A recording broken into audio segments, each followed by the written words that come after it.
They're trying to justify murder through our hands.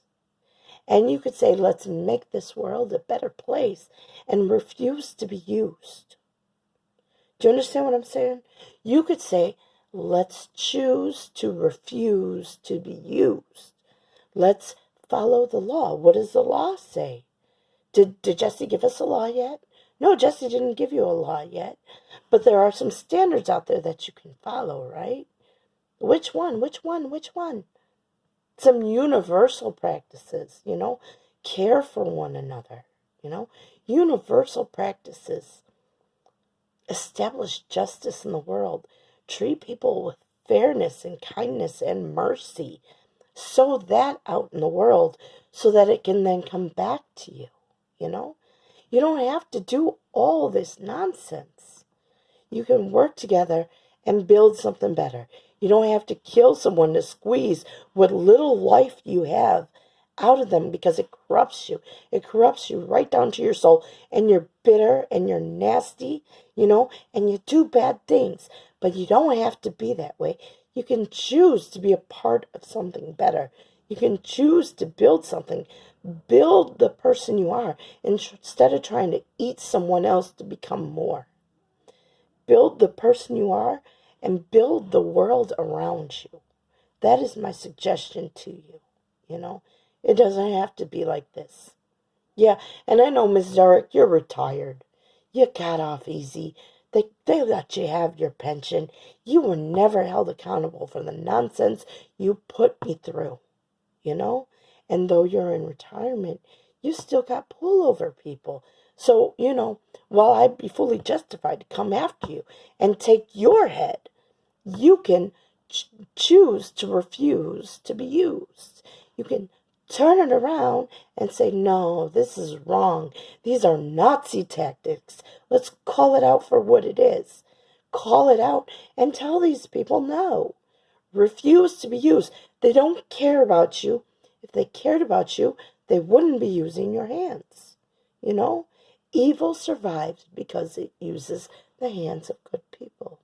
If you're a good person and you want to stop the evil in the world, then you got to cut it off by its source, and its source is the good people. You got to choose to refuse to be used. I know, the Jews, they have all these laws. I love my Jewish friends. I really do. They're like brothers to me. And somebody said because I say that I'm overplaying my hand, as if I'm looking for an alliance to save me. They don't understand I have this covenant, and it is that we have things in common, and these things in common are the reason why I love them. It's not making an alliance to try to get ahead. It's an understanding, that we are similar. We are kin to one another, And if those people manipulating things haven't screwed things up too much for me, they may still agree and see me as that lovable pain in the butt that they call me, But still, the Jews, they can teach people things. I don't agree with all of Torah, I already said, I don't agree with the Torah that says you can punish children for 4 generations down for the sins of their parents. I don't agree with that, I also don't agree with this point where the law was established right here for Israel and everyone else was to be bound by the power of agreement. Because the table that you set is the table that you have to eat from. And that's why there's this tension, this push and pull between exile and gula, exile and redemption, this push and pull, because you made a 2-state solution. The 2-state solutions don't work. There has to be unity. You have to allow God to work through you, and you can't expect people to come under your submission, but you do have to allow people mercy and understanding and even education, even if they're not one of you. You could teach the world because this is your job, right? This is your task, and you credit the Christians for doing your task for you. But you can teach the world that what evil needs is your hands. And you're the one, if you give evil your hands, you're the one who has to pay for it, you know? That there is a God up here, and he has all these laws. And you're right about him having these laws that you can't do these things to people. And it's not just for the Jews, it's for the whole world.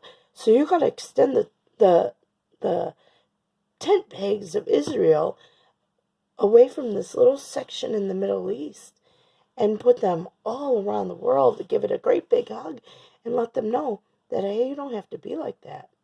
You can choose to refuse to be used. And you can also acknowledge that, hey, the reason they hate us is because we choose to refuse to be used.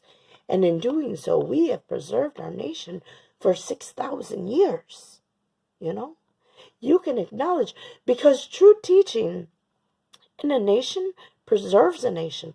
And the fact that you went how many thousands of years and are still standing, even when you didn't have a homeland, is a testimony to the credit of Torah.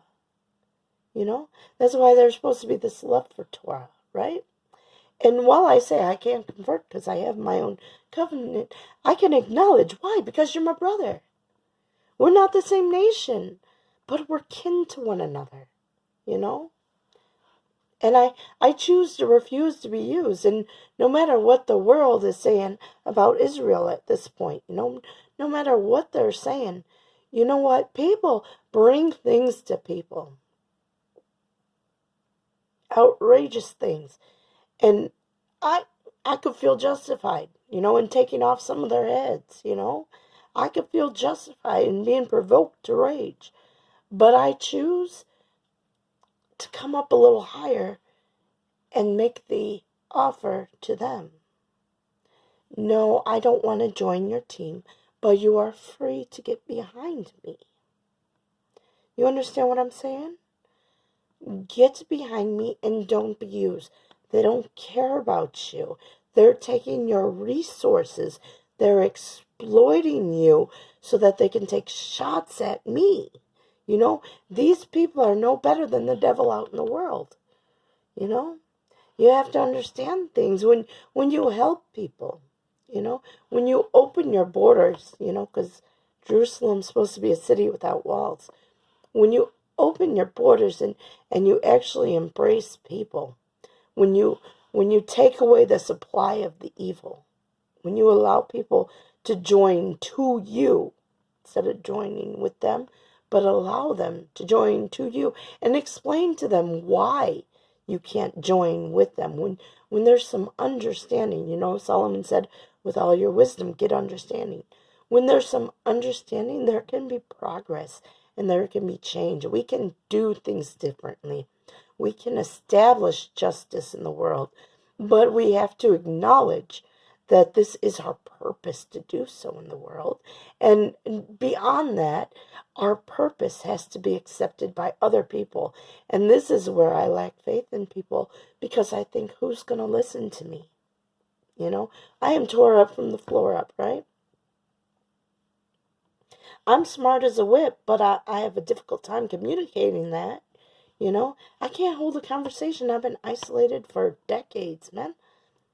It's difficult to be me. How am I supposed to lead the people? Understand why Moses had an Aaron to speak for him, right? I understand these things. I get the difficulty. You think about the difficulty in relating between people, but you have the gift of articulation. You know, not just understanding, but the ability to communicate it, and the patience and the understanding to follow through, you know, to stand in the hard place and make the hard choice